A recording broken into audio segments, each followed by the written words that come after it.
If you've been on the internet and you play games for the last maybe month or so, you've probably seen things about Clair Obscur being the greatest game of all time. And while I did play it and I did beat it, and I do think it's a GOAT for sure, maybe my greatest game of all time because it really did have the full package for me and what I enjoy in games, from story to music to graphics. I always think of this pyramid you hear for fast food restaurants or for restaurants in general. You can either get service, you can either get speed, or you either can save money, but you can never get all three. You want fast and you want cheap. You want tacos, go to Taco Bell. You want better, but you want, you're not going to save money, and your service is going to be good, then go to an actual sit down restaurant and have some. But you're never able to get all three. Well, I feel Clair Obscura was all three, and I really enjoyed that. But really, most of the games I love are ugly. And so I want to talk today about the credit of ugly games and what I think is so great about them. So on screen, I'm going to have some ugly games that I enjoy. This one right here, one that I started playing just yesterday, and it looks pretty ugly, and that's easy to admit when you see the whole UI and everything about it. But it's clearly a labor of love when you start getting into the gameplay. And the thing about ugly games that I think is really cool is that you're really not bound by graphics. For instance, you want to have your character be able to run and jump off of a wall. Well, it's easy enough to maybe code that into the game that it works physically, but then the animation looks like trash, so it doesn't feel good when you do it. So now your character jumps off walls, but it doesn't really even matter. It might even make the game worse for having tried it because you can't make it look good. So whenever people do it, it doesn't feel good. And if the game's not going to feel good, what's the point of playing it? So when you start putting graphics onto things, it makes it really hard to create the holistic feeling the way you want. Does your character run fast enough to feel good? I'm sure you've played a game that you thought you'd really enjoy, but you just start moving around the world and it just doesn't line up to the feelings that you have, what you want it to be. A lot of my friends are really into the Soulsborne games, and there's this word we use a lot, which is like the game's not crunchy enough for me. I don't hit people and they react the way I want them to, or I don't hit them and it doesn't feel hard enough, or when I get hit, it doesn't feel like there's any animation. I recently played the game Wildgate, I think it's called. It's this space game where you're going around and like trying to do PvEVP while flying a spaceship. Think like Sea of Thieves, but in space, and instead of just fighting random people in an open world, you have kind of an extraction shooter game. And I thought I'd really like it. Everything about that sounds like my kind of game. I've always wanted the classic engineering, quick, put out the fire. You all, I need gunners. Somebody go do this. And there had the mechanic to board ships. I thought was really cool. But I played it, and the guns weren't crunchy enough for me. Like I'd shoot people and my gun felt like a little pea shooter, and I'd watch their health bar go down, but nothing about it felt good. At least in Call of Duty, when I hit someone with a sniper shot and that hit marker sound, the crack of armor, whatever, it feels good. I don't play many Call of Duty games, but at least I know that when I edit them and see them, it feels good, or even from the standpoint of watching, it feels good. But it limits you. Like, I don't know if it feels as good to get that sound when you hit the Beavis and Butthead skin. I don't know if I really get anything out of that. But hitting, looks to be a soldier, kind of like Arma feeling, I feel like I'm playing a war game. When I play Fortnite, to me, it's never felt that good. I shoot people and I hit things, but it's just like, pew, pew, pew, pew, pew, pew, pew, pew, pew, pew, like little arcadey sounds, which are cute and fun. And I heard someone describe it as, it's my action figures that I get to buy and play with in this game. And I think that's a great example of what it is. And I think it's totally fine if that's your cup of tea. But I like my ugly games. So in the background, the game I've been showing is called, I believe, Shadow of the Forbidden Gods. If I have that wrong, I'll put it on screen. I started playing it last night. A friend recommended it to me. And it reminded me of another game I played called Dominions that I'll show later. And I was playing it for just a little bit, and it reminded me of Crusader Kings 3. It was made by like a solo dev, and they built Crusader Kings to play in the background as you play the main game, which is trying to manipulate their games. So in Crusader Kings, you're building your empire and trying to do certain goals. People are dying, your heirs take over the throne, and your goal is to just survive and do whatever you want. It's kind of make your own goal, but there's a big sandbox of the world going on. I think it's super cool. But this game is like that, where these wars are going on, things are happening, but instead you're playing cultists trying to seed shadow throughout the world. If you ever played Plague Inc., where you're trying to spread like a disease through the world, it feels like that, but instead it's like a cult, and you're doing things more actively with this agent or agents called the supplicant, and you can get these other different ones, the trickster, the herald, all these different cool names. And I always like to keep it simple and kind of stick to one while I'm learning the game, and then when I get better I like to spread out. But there's these custom little events, and in Crusader Kings 3 you get these special little windows where it shows your character, shows them, but they're basic. They're in text. You read them. And so they can do a lot more events because they're really just a spreadsheet of events, and it pulls one, fills the names, and then you're good to go. And this game is that similar kind of way, but you're playing and trying to sneak through these different places, infiltrate them, make them worse. And it's a game that it'd be hard to put graphics to. If you did, it would take maybe what this took was 2 years to make. It'd probably take 5 or 10, and you'd need to have a lot of time dedicated to it just to get it to feel good. So I really like these ugly games. Like here's Dominions, and if you played Warhammer Total War 3, that game looks great. The Total War series, very cool in like idea, but it always pissed me off that I'm like, I buy the game and then I only get like 4 factions. I know that these factions are well built and in depth, or at least they seem to be. I'm not a big Warhammer nerd, so for me, it's about the variety. I want the fun, and I just hate that. I'm like, oh, I want to try this one. Oh, I have to buy it, $8 on my $50 game. Okay, cool. Because I didn't buy it when it came out. I mean, it wasn't something I was really interested in, and I just wanted to dabble in the water, but I have to pay $8 per trying out a different civilization. Now, if you're a big Warhammer gamer, that's probably good, gameplay to return on time. But for me, once to try it out, I just want to have everything available to me. I know DLC is going to be what it's going to be, but in a war game where I'm going to play against these people and all that, I just feel like I want to play them all. I want to try it all. I don't know what I like yet. Maybe I would have loved the game if I could just play that other faction, but I won't know it because I'm not going to spend the money to find out.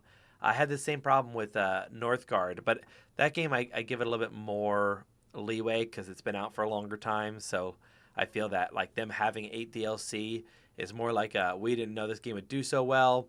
So we made these DLCs. People kept liking the game, and it supports the small company. Meanwhile, the Total War team, that feels like a pretty big company, plans in groups they're not going to include in the game more than what they're going to include.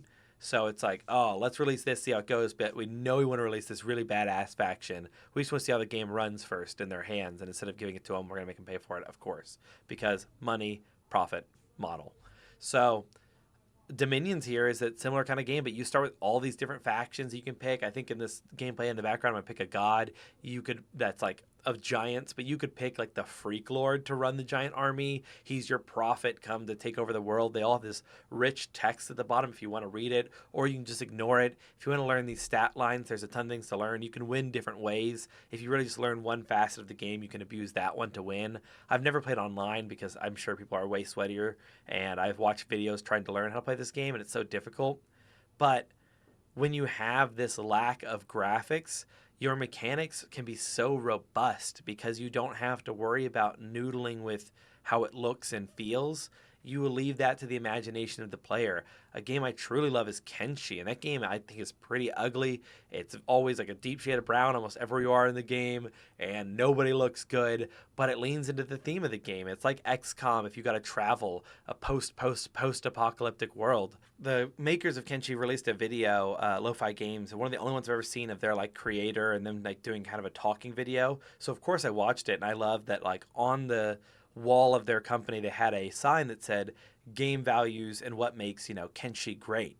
The rules to work by are that gameplay comes first, world building and consistency come second, atmosphere and style come third. The game never crashes, corrupts, loses the player's work, and the one that I thought was cool is nothing comes above these, not art, not sales, not the player. I just thought, hey, there's another one at the bottom, by the way, that says reviews are more important than sales, which I also appreciate. But I love this idea that art quality does not come above gameplay. Like, maybe we want to have a flying tank. That'd be super cool. So we build it, but it looks kind of wonky and stupid. But your brain can look past that. It can see this, break that, verisimilitude and wake into this world where you feel like you're flying the tank, even if the gameplay mechanics feel weird. As long as they are fun, it doesn't matter how it looks. If you look at NetHack, the original game, when you say the term rogue-like and you enjoy those games, know that Rogue looked like NetHack, or NetHack looks like Rogue. I believe Rogue came first. So when you look at these games, like, you're playing the precursor to the games you come to enjoy now where they have facelifted it so it's easier to get into. Graphics breed a level of familiarity. When you get into a third-person game, a cover shooter, a open-world game, there's this moment where you're like, I have played a game like this. I know what's going on. because you know the controls. If you've played a racing game, you're like, ah, right trigger will probably send me forward. You get these things inherently. When you get a graphic system that you've never seen, where it's just top down, you don't know what you're looking at, you don't know what button to start, and that can make people frustrated. Then they give up and they're like, this is dumb. I have done this 20 times on Dwarf Fortress. I want to love that game. The complex systems I think are so cool, but it's so hard for me to get into with the graphics and the actual difficulty of the gameplay. But I keep trying and trying because one day maybe I'll break into it, because the gameplay is definitely what it's about. It's more of a simulator that you are poking and teasing than it is a game that you are actively playing. And I think that's super cool, something that I'm into. Maybe not everyone is, but that game coming to have graphics was a long, long journey. Until then, it would look like NetHack with just ASCII graphics. And that is hard for some people to get behind. But when you have simpler things, you can implement more stuff. And I think ugly games are awesome. When you see one, you think that looks kind of bad.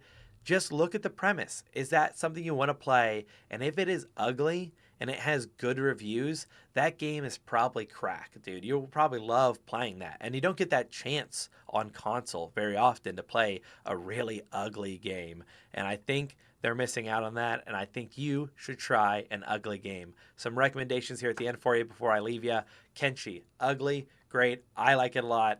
I will just warn you, it's a game you have to break into. If you try to just get straight into Kenshi, I warn you may have a bad time because it does not hold your hand at all. I don't know if it's worth watching a guide or not. If you're somebody who likes the Souls You Died thing and you're okay with that feeling, you might like this game a lot. If you like XCOM and like the relentlessly difficult games, the more time you put into Kenshi, if you enjoy even the idea of it, if you're having fun when you're starting, even when you're dying, I think you will find a high reward point there, because it is a game that takes you hours to get better. The only way to raise your health, by the way, is to get the absolute snot knocked out of your characters.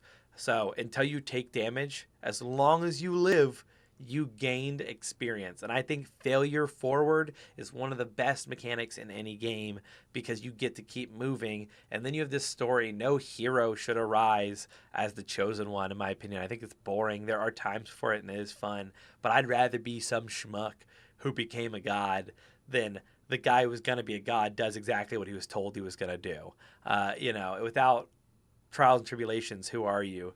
Superman is a boring hero to me because he doesn't go through much. I think that's why people like Batman, because we immediately can go, his parents died and he's scared of bats. So I'm scared of something, and I've had something happen to me that was horrible. Whether it's wherever you are in your life, you can think of the worst moment you've had. That must be Batman's low point. Superman is like, he grew up in Iowa, had a pretty good time, is a god. eh, I could see there's definitely complexity to be written there, but not for me. So Kenshi, ugly game number one. Ugly game number two, I kind of recommend Dominions. You really have to be into that kind of game, because that one's pretty much spreadsheet central, and there's not a lot of good ways to break into it. In my opinion, you just got to kind of have an interest in it. But great ugly game. This new Shadow of the Gods one, pretty fun. I've enjoyed the little bit of gameplay I've had. I'll probably buy it. It's $20. I've heard the modding community is really good. I did make a video if you want to try NetHack. It just went over the basics of how to play that game. Pretty fun. If you're into D&D type stuff, it's free, so you can always try that one out and see if it even scratches an itch. If it does, I'm sure there's a deep reservoir of things for you to play and do. And lastly, I'll say there is an updated version of this, but I like the old one. Mountain Blade Bannerlord is good, but I think you can have a lot of fun with the mods that come on Mountain Blade Warband. So if you have a less up-to-date computer, you just want to play a fun game about building an army, you can download mods from like Fantasyland to all the way up to like Space Age. They're really fun, they're really derpy. It's a lot of joy you can have just messing around in that, and I think it's awesome. And if you want the graphically enhanced version, you can buy the Warband DLC that came out like 10 years after the game. I've never seen it before. They like released a sequel, Mountain Blade Fire and Steel, and then went back to Warband because people were like, we'd rather use Viking Nordic ships than like guns. So I think it's really cool. I love those games, and especially when there's a good modding community on an ugly game. Gary's mod was my entire coming up. It's ugly, it's great. I think it's super fun. And if you have been looking at a game and you just think, oh, these graphics aren't good, remember that photorealism is like the death of art. Just because you could draw what you could take a photo of, it's impressive from a skills perspective, but it loses a lot of the artistic fun, in my opinion. I think initially I used to be impressed by people who could draw a, you know, face and it looks like a real face in light and shadow. I do think it's an amazing talent, and I can't bash them for that at all. But I could take that as a picture. Meanwhile, the guy doing characters down the street, yeah, we have AI now, but when they do that, they're trying to capture your personality in that caricature. I think that's fun. I think that's cool, and that's art. The other one is art in the sense of like finesse, like it's an artist. Maybe you appreciate the way they can do a brush stroke, like that one piece of art where it's just a red canvas, and people try to tell you why it's so impressive because you can't make this just flat red, and blah blah blah. It's like it's an artist's art, maybe. But for the common man, I think it's just more cool to have good stuff, fun, quality. I'd rather eat a dumpling that looks like garbage, tastes like God, than one that looks and has parsley and a little bit of sauce. I know the eyes eat first, but in the end, I'm eating it.